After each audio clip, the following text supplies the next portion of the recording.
Date of birth, time of birth, place of birth, இது அந்த பிறந்த இடம் எல்லாத்தையுமே அவங்க கரெக்டாக ஒரு டைரியில் நோட் பண்ணி வச்சுக்கணும். இல்லை பல பேர் ஆராய்ச்சி பண்ணி எழுதக்கூடிய புத்தகங்கள்லையும் நம்ம தெரிஞ்சுக்க முடியும். அதனால ஜோதிடம் என்பது அதே மாதிரி சில விஷயங்களை வந்து ப்ரூவ் பண்றது, நிரூபிக்கிறது கஷ்டமா இருக்கும். ஆனால் அதையே நம்ம உணர்றோம் அப்படின்னா அது விஞ்ஞானம். அந்த கிரகங்கள் வந்து சில பலன்களை அளிக்கின்றது. அந்த தொடர்பு எப்படிப்பட்ட தொடர்புன்றதை கண்டுபிடிக்கிறதுக்கு தான் அப்படின்னு சொல்லி நான் சொல்லலை, சித்தர்கள் ஏற்கனவே கண்டுபிடிச்சு அதை சொல்லியிருக்காங்க. ஒரு வழிகாட்டுதலா எடுத்துக்கணும். நம்ம அதை வச்சு அவர் நல்லா இருக்குன்னு சொன்னார், நான் உழைக்கவே மாட்டேன்னா அவர்கிட்ட இருக்கிற ஜாதகம் உங்களோடது கிடையாது. ஆனா அவர் அதுக்கு பலன் சொல்லும்போது அந்த பலன் உங்களுக்கு இருக்காது.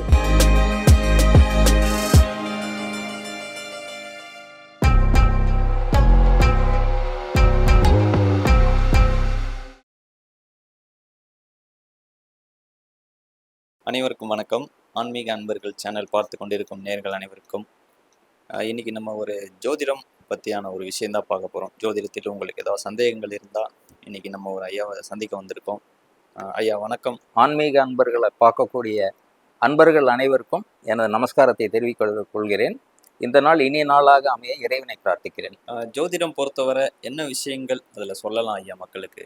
இந்த ஜோதிடம் அப்படிங்கிறது இந்த காலகட்டத்தில் எல்லா மக்களுமே அதில் என்ன இருக்கு அப்படின்னு தெரிஞ்சுக்கணும்னு விருப்பப்படுறாங்க. அடியேனும் வந்து அந்த மாதிரி இந்த ஜோதிடம் என்பது உண்மையா, அவங்க எல்லாருமே இதை சொல்றாங்களே, இதுல எந்த அளவுக்கு உண்மைத்தன்மை இருக்கு அப்படிங்கிறத நான் கண்டுபிடிக்கணும் அப்படின்னு விருப்பப்பட்டேன். இதற்காக 2011 முயற்சி பண்ணி இப்பொழுது வந்து அதை தெரிந்து கொண்டிருக்கும் ஒரு மாணவனாக நான் இருக்கின்றேன். ஒரு ஜோதிடத்தை அறிந்து கொண்டிருக்கும் மாணவன் அப்படின்னு நான் சொல்லிக்கிறதுல பெருமைப்படுறேன். அதை இறைவன் கொடுத்த ஒரு வரமா நான் நினைக்கிறேன். இந்த ஜோதிடம் என்பது இது வந்து ஒரு ஒரு ஒரு மர்மமான விஷயமே கிடையாது. இது ஒரு விஞ்ஞானம். இப்போ நம்ம சொல்றோம் கோள்கள் 9 இருக்கு அப்படின்னு சொல்றோம். இப்போ என்னால சொல்ல முடியும், வானில் நீங்க பார்த்தீங்கன்னா சூரியன் வருது, மாலை நேரமான சந்திரன் வருது, அதே மாதிரி இன்னும் வந்து குரு, சுக்கிரன், புதன், இது மாதிரி கோள்களை கூட, சனி, இது மாதிரி கோள்களை கூட சில சமயங்கள்ல வெறும் கண்ணாலேயே கூட நம்ம பார்க்க முடியுது. அப்போ அந்த கோளுக்குன்னு ஒரு தன்மை இருக்கு. இந்த உலகத்துல ஒரு ஒரு மனிதனும் பிறவி எடுக்கும் பொழுது இந்த வானத்துல வந்து இந்த கிரக அமைப்பெல்லாம் எப்படி இருக்கோ அதுக்கு தகுந்த மாதிரி தான் அந்த கிரகங்கள் இவன் மேல ஒரு சில பவரை செலுத்துறதுனால அந்த கிரகங்கள் வந்து சில பலன்களை அளிக்கின்றது அப்படின்னு சொல்லி நான் சொல்லலை, சித்தர்கள் ஏற்கனவே கண்டுபிடிச்சு அதை சொல்லியிருக்காங்க. அப்போ நம்ம அதை என்ன பண்ணுறோம் அப்படின்னா, ஒருத்தர் இன்னைக்கு இந்த தேதியில் இந்த நேரத்தில் பிறக்கிறார் அப்படின்னா அவர் பிறந்த நேரத்தில் வானில் வந்து அந்த கோள்கள் எந்த அமைப்பில் இருந்ததுன்றது தான் இந்த ஜாதகம் அப்படின்னு சொல்லி நம்ம அந்த கட்டங்களில் குறிப்பிடுறோம். இந்த கட்டத்தில் சூரியன் இருக்குது, இந்த கட்டத்தில் செவ்வாய் இருக்குது, இந்த இடத்துல புதன் இருக்குது. அப்போ அதுக்கு தகுந்த மாதிரி பலன்கள் இருக்குது. ஜோதிடம் என்பது வந்து சும்மா வந்து அப்படியே இட்டுக்கட்டி சொல்ற மாதிரியோ இதுவோ அந்த மாதிரி கிடையாது. அது ஒரு விஞ்ஞானம். அந்த விஞ்ஞானத்தை வந்து அந்த காலத்துல சித்தர்கள் வந்து அவங்கள்ட்ட பஞ்சாங்கம்ன்ற ஒரு விஷயமே இல்லை. அவர்கள்ட்ட வந்து எந்த விதமான ஒரு சேட்டிலைட் கருவிகள், கம்ப்யூட்டர், கணினி எதுவுமே இல்லை. ஆனாலும் அவர்கள் அந்த ஞான திருஷ்டியால அவர்கள் வந்து இந்த உலகை கடந்த ஒரு நிலையில போய் அந்த கோள்கள் எல்லாம் எந்த இடத்துல இருக்கு, எப்படி இருக்குன்றதெல்லாம் அவ்வளோ துல்லியமாக கணிச்சு அவர்கள் வந்து அந்த கண்டறிந்த முறை ஆயிரக்கணக்கான ஆண்டுகளுக்கு முன்பே அவங்க வந்து கணிச்சு சொன்ன மெத்தடு இப்பயும் இருக்கு. இதை வந்து நம்ம வேத ஜோதிடம் அப்படின்னு சொல்றோம். இன்னைக்கு ஜோதிடத்துல எத்தனையோ முறைகள் வந்திருக்கு. எல்லா முறைகளுமே பார்த்தீங்கன்னா கடைசியில அந்த கிரக அமைப்பை வச்சுதான் அவங்க பலன் சொல்றாங்க.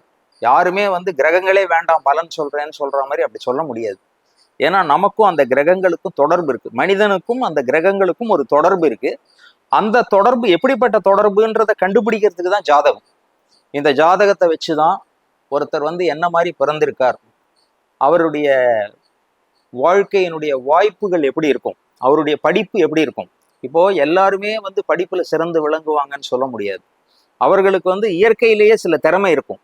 அப்போ ஒரு குழந்தையினுடைய ஜாதகத்தை நம்ம எடுத்து பார்க்கும்பொழுது ஒரு 10 வயசுல எடுத்து பார்த்தோம்னா நமக்கு தெரியும் இந்த பையனுக்கு வந்து இந்த சப்ஜெக்ட் நல்லா வரும், இவன் வந்து கணக்கு சம்பந்தமான விஷயங்கள்ல படிப்புல வந்து இவனை சேர்த்தா இவன் நல்லா படிச்சு இப்போ கணக்குல நல்லா வருவான், இல்ல விஞ்ஞானத்துல நல்லா வருவான், இல்ல வந்து ஒரு பெரிய ஆசிரியரா வரணும்னா தமிழ்லயோ ஆங்கிலத்திலயோ புலமை பெற்று இருப்பான். இது மாதிரி விஷயங்கள் எல்லாம் கண்டுபிடிக்கிறதுக்கு தான் ஜோதிடம் இருக்கு.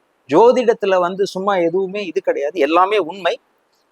ஆனால் நம்ம அதை தெரிஞ்சுக்கணும். நான் இப்ப சொன்ன மாதிரி நான் இன்றும் மாணவன் என்று சொல்லிக் கொள்வதில் பெருமைப்படுகிறேன். 2011 இருந்து இந்த நிமிடம் வரை ஒரு மாணவனாக நாம் இன்னும் எதை தெரிந்து கொள்ளலாம், நாம் இன்னும் எதை தெரிந்து கொள்ளலாம், என்னுடைய ஒரு ஆர்வமே வந்து ஜோதிடத்துல இன்னும் நம்ம என்ன தெரிஞ்சுக்கலாம் என்ன தெரிஞ்சுக்கலாம் என்ன தெரிஞ்சுக்கலான்றது. இதற்கு வந்து நம்ம சில விஷயங்கள் இருக்கு, அதுபடியும் நம்மளுடைய ஜோதிட நாலேஜ் ஜோதிட அறிவை வளர்த்துக்க முடியும். இல்ல பல பேர் ஆராய்ச்சி பண்ணி எழுதக்கூடிய புத்தகங்கள்லையும் நம்ம தெரிஞ்சுக்க முடியும். அதனால ஜோதிடம் என்பது உண்மையான ஒரு விஷயம்தான். நம்ம அதை வந்து விஞ்ஞானம் தான், அது எதுவும் விஞ்ஞானத்துக்கு அப்பாற்பட்டது கிடையாது. விஞ்ஞானம்ன்றது என்ன அப்படின்னு பாத்தீங்கன்னா, உங்களுக்கு எதையுமே நிரூபிக்கணும், எதையுமே நிரூபிச்சாதான் விஞ்ஞானம்ன்றதே ஒத்துக்கும். எதையுமே ஆனா நீங்க நிரூபிக்காமையே சில விஷயம் இருக்கு, அது உண்மைதான்.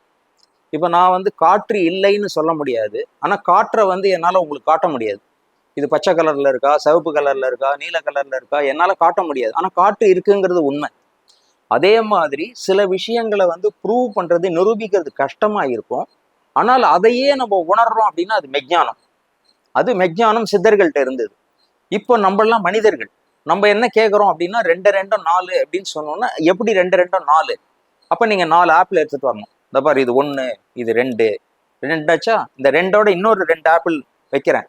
இப்போ அந்த குழந்தைய கேட்கணும் மொத்தம் எவ்வளவு இருக்கு, 4 இருக்கு. அப்ப 2யும் சேர்த்தோம்னா 4 வருதுன்னா அந்த குழந்தை ஒத்துக்கும். ஆனா இது மாதிரி சில விஷயங்களை நிரூபிக்க முடியாத விஷயங்களை உணர்ந்தவர்கள் சித்தர்கள். அவங்க வந்து மெஞ்ஞானத்தினால உணர்ந்தாங்க. இது ஒண்ணு விஞ்ஞானம் இல்ல மெஞ்ஞானம், இது ரெண்டுமே இல்லைன்னா அஜ்ஞானம். அஜ்ஞானம்ன்றது என்னன்னா அறியாமை, ஒண்ணுமே இல்லாம ஒண்ணுமே தெரிஞ்சுக்காம இருக்குது. இது 3 தான் விஷயம். அதனால ஜோதிடம் என்பது உண்மை. ஜோதிடத்தை நம்ம வந்து கரெக்டா எடுத்துக்கணும். நம்ம என்ன பண்ணணும்னா, ஒருத்தருக்கு வந்து நல்லா இருக்கு உங்களுக்கு சார் டைம் ரொம்ப சூப்பரா இருக்கு அப்படின்னா உடனே ஜோதிடர் சொல்லிட்டாருப்பா, அவருக்கு ஒரு 2000 ரூபாய் கொடுத்தோடனே அவரும் இதுவாயிடுவார். நான் பாட்டு அப்படியே வீட்லயே உட்காந்துருக்கேன், எனக்கு டைம் நல்லா இருக்கு எனக்கு டைம் நல்லா இருக்குன்னா டைம் நல்லா இருக்காது. நான் போய் வேலை பார்க்கணும். என்னுடைய தகுதி என்ன, என்னுடைய திறமை என்ன, என்னுடைய உழைப்பு என்னவோ, அப்ப நான் அந்த உழைப்பை போடும்போது எனக்கு நேரம் நல்லா இருக்கிறதுனால ஒரு கடை வச்சிருக்கேன்னு வச்சுக்கோங்க. இப்போ ஒரு ஜோதிடர் சொல்றாரு என்கிட்ட, ஐயா உமக்கு நல்ல டைம் இப்போ, உங்களுக்கு நிறைய வருமானம் வரும். அப்ப நான் போனோம் என்ன பண்ணணும், காலையில 8 மணிக்கெல்லாம் கடையை திறந்து வைக்கணும், ஸ்டேஷனரி ஐட்டம்லாம் எடுத்து வைக்கணும். இப்போ பசங்களுக்கு எக்ஸாம் டைம் வருதுன்னு வச்சுக்கோங்க, எல்லா ஸ்டேஷனரி ஐட்டமும் நல்லா விற்கும், வியாபாரம் ஆகும். அவர் ஜோதிடர் சொன்னது உண்மையாகும். நான் கடையே திறக்கல, ஸ்கூல் லீவ் விட்டாங்கன்னா எனக்கு எப்படி வியாபாரம் ஆகும்? அப்ப ஜோதிடர் சொல்றதை நம்ம ஒரு அறிகுறியா எடுத்துக்கணும். நம்ம உழைப்புங்கிறது கண்டிப்பா தேவை, நம்ம உழைச்சே ஆகணும்.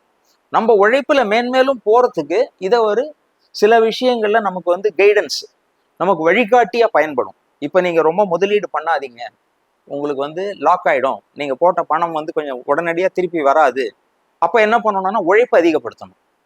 பொருளை வந்து பத்திரமா நம்ம வந்து பணத்தை வந்து ஏதாவது டெபாசிட் பண்ணி பத்திரமா வச்சுக்கணும், அதுக்கு வர வட்டி போறோம் அப்படின்ட்டு. இதுதான் ஜோதிடர்கள் சொல்றதை நம்ம வந்து ஒரு வழிகாட்டுதலா எடுத்துக்கணும். நம்ம அதை வச்சு அவர் நல்லா இருக்குன்னு சொன்னார் நான் உழைக்கவே மாட்டேன்னா கண்டிப்பா அது தப்பு. அதனால ஜோதிடத்தை ஒரு வழிகாட்டியா எடுத்துக்கோங்க. இப்ப இருக்கிற மக்கள் வந்து ஜோதிடத்துல என்ன விஷயங்கள் வந்து அதிகமா தெரிஞ்சுக்கணும்னு நினைக்கிறாங்க ஐயா? ஜோதிடத்துல இப்போ இருக்கிற ஒரு விஷயம் பாத்தீங்கன்னா, இந்த இன்ஃபர்மேஷன் டெக்னாலஜி, ஐடி. இப்ப ஜோதிடமும் ஐடியில இருக்கக்கூடிய ஒரு விஷயத்துல ஜோதிடமும் வந்துடுது. இப்ப நம்ம ஒரு சில பஞ்சாங்க குறிப்புகள் எல்லாம் எடுத்து அதுக்கே சாஃப்ட்வேர் வருது, அதுக்கே சாஃப்ட்வேர் இருக்கு. அது ஒரு வரவேற்கத்தக்க விஷயம். ஏன்னா நம்ம கணக்கு போடும்போது சில இடங்கள்ல தவறு வரதுக்கு வாய்ப்பு இருக்கு. கணினி மூலமா கம்ப்யூட்டர் மூலமா போடும்பொழுது கண்டிப்பா தப்பு வராது, கரெக்டா தான் இருக்கும். ஆனா என்ன அப்படின்னு சொன்னா, மக்களுக்கு நான் ஒரு விஷயம் சொல்லுவேன். நீங்கள் வந்து உங்களுடைய யாருக்காவது உங்களுக்கு பிறக்கிற குழந்தைக்கு நீங்க வந்து ஜோதிடத்தின் மூலமா பார்க்கணும் அப்படின்னு சொன்னா, நீங்க வந்து பிறந்த நேரம், பிறந்த நாள், பிறந்த வருடம், பிறந்த இடம், இதை மட்டும் நீங்க மாத்தாம கரெக்டா நீங்க வந்து எடுத்து வச்சுனீங்கன்னா, நீங்க எத்தனை வருஷம் கழிச்சு ஜாதகம் எடுத்தாலும் கரெக்டா வரும். நீங்க கார்த்தால 6 மணிக்கு பிறந்த குழந்தைக்கு ஏதோ யோசனை பண்ணிட்டு சாயந்தரம் நினைக்கிறேன் 6 மணிக்குன்னு சொல்லிட்டீங்கன்னா 6 மணிக்கு இருக்கிற ஒரு ஜாதகம் வேறையா இருக்கும், கார்த்தால 6 மணிக்கு இருக்கிற ஜாதகம் வேறையா இருக்கும், இதனுடைய பலன் வேறையா இருக்கும், அதனுடைய பலன் வேறையா இருக்கும். நீங்க அப்ப ஜோதிடர் வந்து ஒரு தவறா, அவர்கிட்ட இருக்கிற ஜாதகம் உங்களோடது கிடையாது, ஆனா அவர் அதுக்கு பலன் சொல்லும்போது அந்த பலன் உங்களுக்கு இருக்காது, வேறுபட்ட பலனா தான் வரும். அப்ப ஜோதிடர் தப்பா சொல்றாரு அப்படின்னு. நீங்க அதனால இந்த நான் சொன்ன 4 இன்ஃபர்மேஷனை இப்ப இருக்கக்கூடிய தம்பதிகள், இப்ப இருக்கக்கூடிய பெற்றோர்கள், அவர்களுக்கு குழந்தை பிறக்கிற ஒரு சமயத்துல கரெக்டா அதை நோட் பண்ணி வச்சுக்கணும். Date of birth, time of birth, place of birth, இது அந்த பிறந்த இடம் எல்லாத்தையுமே அவங்க கரெக்டா ஒரு டைரியில நோட் பண்ணி வச்சுக்கணும். அப்புறம் அது எத்தனை வருஷம் கழிச்சு அவங்க ஜாதகம் எடுத்தாலும் அந்த ஜாதகம் அதே ஜாதகம் தான் வரும், பலன் மாறாது.